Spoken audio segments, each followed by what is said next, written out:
नमस्कार बंधुरा आज आमी बानाबो बुंदिया। एटा अनुष्ठान बाड़ीते पुजोते एमनिते घरेते खाबार जोन्नो विभिन्न काजे बुंदिया व्यवहार हय। आर एछाड़ा एटा एकटा बांगालीदेर अथेंटिक एबं पुरानो डिश। आमी एखाने नियेछि पैकेट नर्माली जेटा पाওয়া যায় बाजार चलती जे बुंदिया रयेछे सेइगुलो आमी नियेछि। एटा एखाने नियेछि सैफरन और एलाच, एखाने नियेछि चिनी और एखाने नियेछि घी। सुतरां रेसिपिटा एबार आमी स्टार्ट करब। कड़ार मध्य दिए दिएछि 2 काप मतो जल। एर मध्य आमी एलाच और सैफरनटा दिए देब भालो टेस्टेर जोन्नो। साथे देब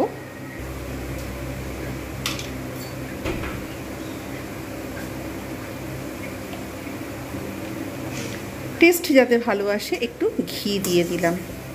एते এটা একটু ফুটে উঠেছে। এবার আমি এর মধ্যে দিয়ে দেব চিনি। প্রায় এখানে 2 কাপের মতো আমি চিনি দেব। আপনারা শুকনো শুকনো করে বানাতে পারেন বুন্দিয়া, আবার ফের রসালো হিসাবেও বানাতে পারেন। যতক্ষণ পর্যন্ত না একটু আঠালো আঠালো ভাব আসছে আমি ততক্ষণ পর্যন্ত কিন্তু আমি এটাকে নাড়িয়ে যাব। আমি এতে কিন্তু কোনো ফুড কালার ব্যবহার করব না।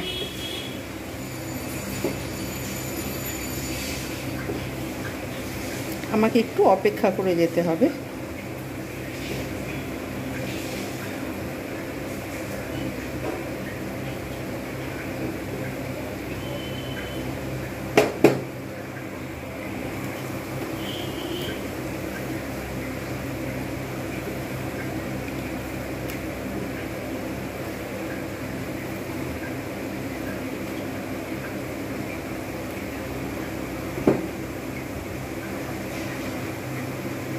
এই যে ফুটতে শুরু করেছে, যতক্ষণ পর্যন্ত না আঠালো একটা ভাব আসছে ততক্ষণ পর্যন্ত কিন্তু আমি এইভাবে এটাকে ফুটিয়ে নেব।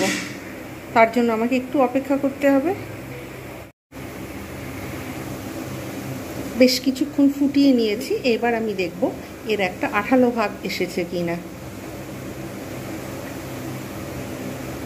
একটু আঠালো আঠালো ভাব এসেছে। এতে কিন্তু কোনো একতার কিংবা দুতার হবে না, একটু আঠালো আঠালো ভাব হবে। ঠিক সেই মোমেন্টে আমাকে কিন্তু বুন্দিয়াটা দিয়ে দিতে হবে। জাস্ট আর একটু হবে।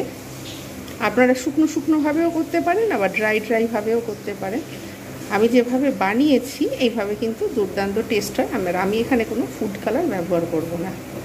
সুতরাং আমি এবারে আরেকবার চেক করব, দেখব কীরকম হয়েছে। আঠালো একটা ভাব এসে গেছে অলরেডি একটা আঠালো আঠালো, যেমন কি বলবো গোলাপ জামুনের রস হয় ঠিক সেই রকম টাইপের। রসগোল্লার রস অনেক সময় পাতলা হয়, সেটা কিন্তু ঠিক নয়, রসগোল্লার মতো হবে না। গোলাপ জামুনের যেরকম রসালো যে একটু আঠালো আঠালো ভাব হয় ঠিক সেই মোমেন্টে আমাকে এগুলোকে কিন্তু দিয়ে দিতে হবে।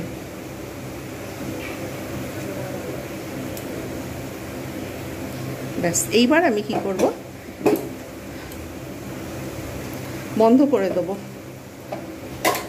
বন্ধ করে দিয়ে এবার আমি এর মধ্যে এটা দিয়ে দিলাম ঢেলে। আমি প্রায় অপেক্ষা করব 10 মিনিটের মতো। 10 মিনিট পর আমি দেখাচ্ছি এটা কীরকম হয়েছে। এটা কিন্তু আঁচটা বন্ধ করা রয়েছে। আমি জাস্ট এটাকে এবারে ঢাকনা দিয়ে রেখে দেবো। 10টা মিনিট পরে আবার ফিরে আসছি কীরকম হয়েছে। 10টা মিনিট পর আমি ফিরে এলাম।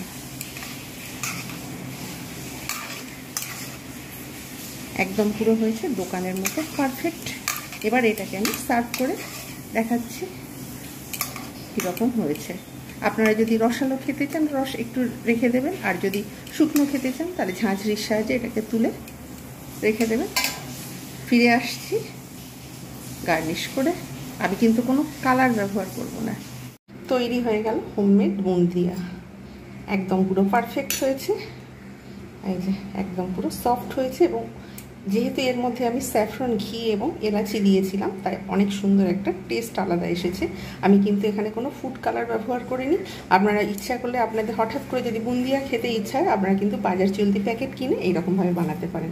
যেভাবে বানিয়েছি অবশ্যই এইভাবে বানাবেন। ভালো লাগলে লাইক, কমেন্ট, শেয়ার এবং সাবস্ক্রাইব করতে ভুলবেন না।